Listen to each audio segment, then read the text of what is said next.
for joining me once again for yet another episode of SwillinGrog's wonderful world of beer. And yes, the world of beer is truly wonderful, even in these appalling times that we're in. Hopefully they will be over soon, but yeah, I don't know. Anyway, it's the third installment of All American Beer Month.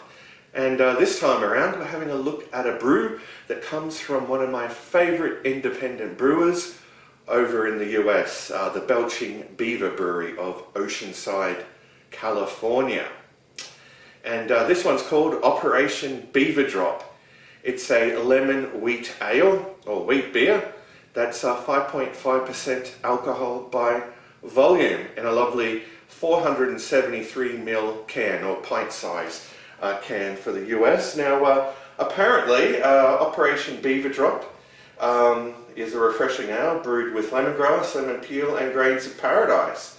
So apparently, this was named after a relocation project of beavers in Idaho, which saw beavers parachuted from aircraft to new homes where their natural activity would be more beneficial.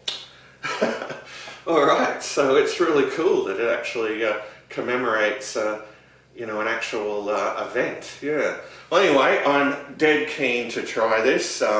Yeah, obviously not one that's available in Australia. I got this from Craft Shack in the US and imported it here.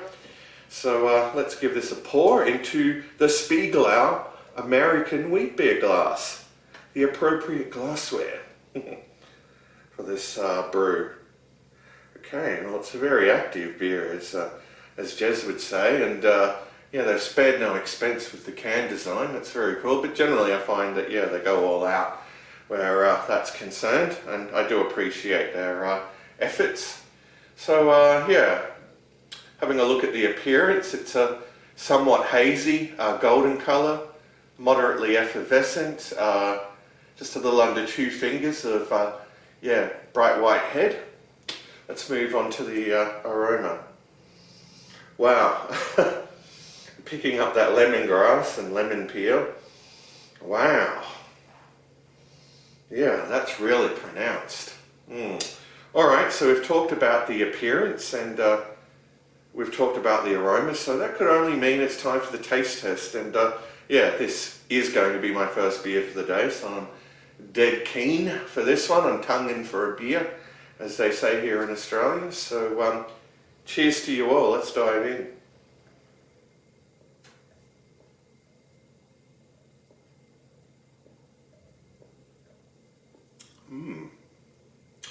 Wow. Well, it's certainly got a very quenching quality to it. Yeah, yeah, the lemongrass and lemon peel taste is very pronounced, much like the nose. There's a residual taste of wheat in the finish, but yeah, it's different, all right. I have to take my hat off to them for yeah, making something yeah, quite you know, different tasting and quite thirst quenching as well. Let me have another gulp.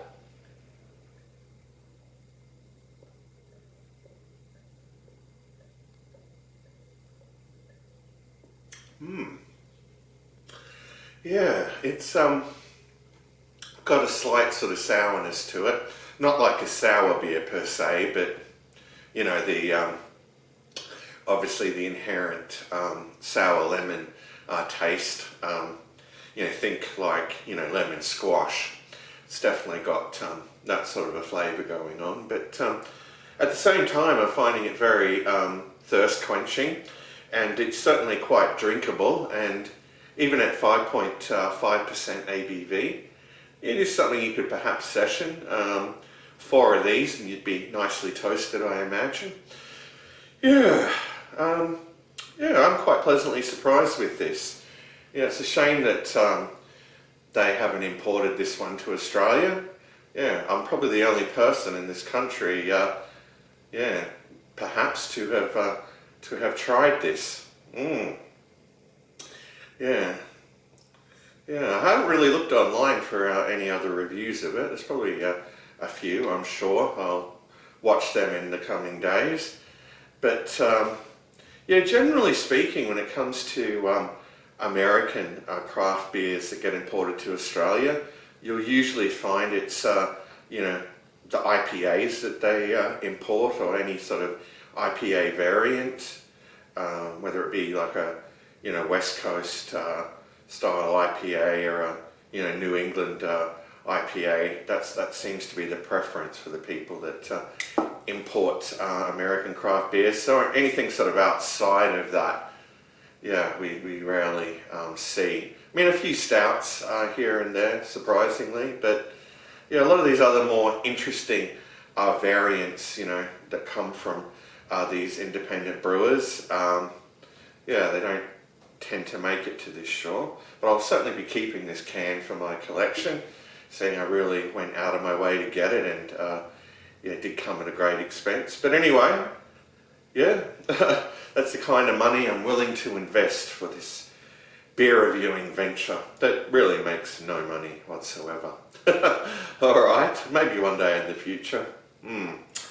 Anyway, when yeah, beer reviews aren't like kryptonite for the YouTube algorithm.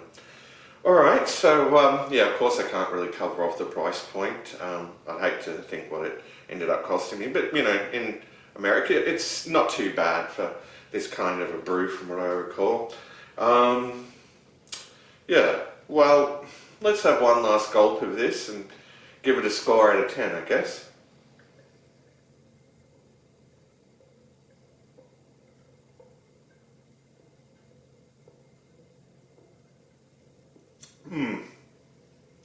Yeah, really different. I mean, I have to award points just on those grounds. It's got its own sort of distinctive taste to it. It's quite thirst quenching. It's been years since I've had like lemon squash, but yeah, it's reminding me how much I liked that. But it's got a taste very reminiscent of that. And yeah, it's definitely got some body to it as well.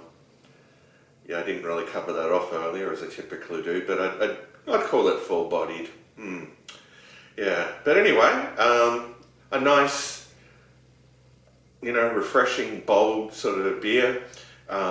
Yeah, Belching Beaver definitely do some extraordinary brews. If you've never tried their, peanut butter milk stout, then yeah, you don't know what you're missing out on. It's incredible, a really remarkable beer.